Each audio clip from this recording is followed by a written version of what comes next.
Dinas Kesehatan DKI Jakarta mencatat ada 2 kematian akibat COVID-19 pada Desember 2023. Sebelumnya tidak ada kematian akibat COVID-19 di ibu kota selama 2 bulan berturut-turut sejak kasus ini kembali naik. 2 kasus kematian itu terdiri dari wanita berusia 81 tahun dengan komorbid hipertensi yang sudah divaksinasi dosis ketiga. Selanjutnya, wanita berusia 91 tahun dengan komorbid stroke dan gagal jantung yang belum mendapatkan vaksin COVID-19 sama sekali. Kepala Seksi Surveillance, Epidemiologi, dan Imunisasi Dinkes DKI Jakarta, Ngabila Salama menyebutkan, kasus COVID-19 di DKI Jakarta sempat naik pada Mei dan Juni 2023. Namun kasusnya melandai, kemudian naik lagi pada November-Desember 2023 menjelang momen Natal dan Tahun Baru atau Nataru.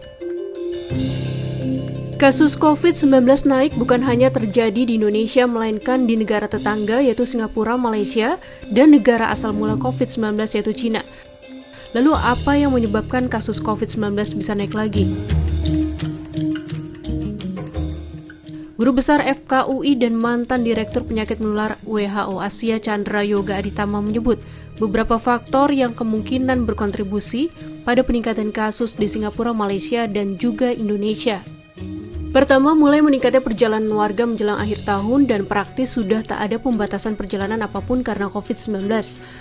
Kedua, mengingat sudah tenangnya kasus COVID-19 dan rendahnya penularan di masyarakat, daya tahan imunitas terhadap COVID-19 juga menjadi turun.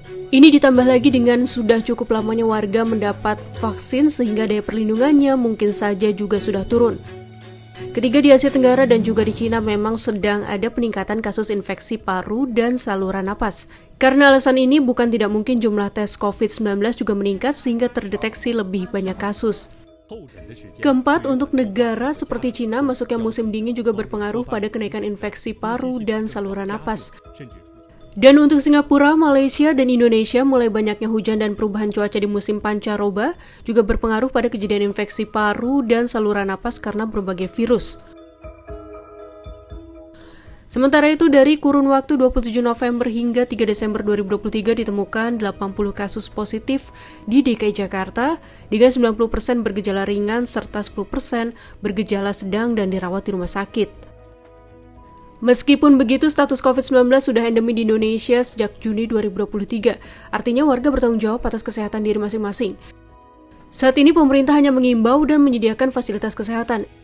Yang lebih penting lagi, perlu disadari bahwa fluktuasi kasus COVID-19 masih akan tetap ada, kini ataupun di masa datang.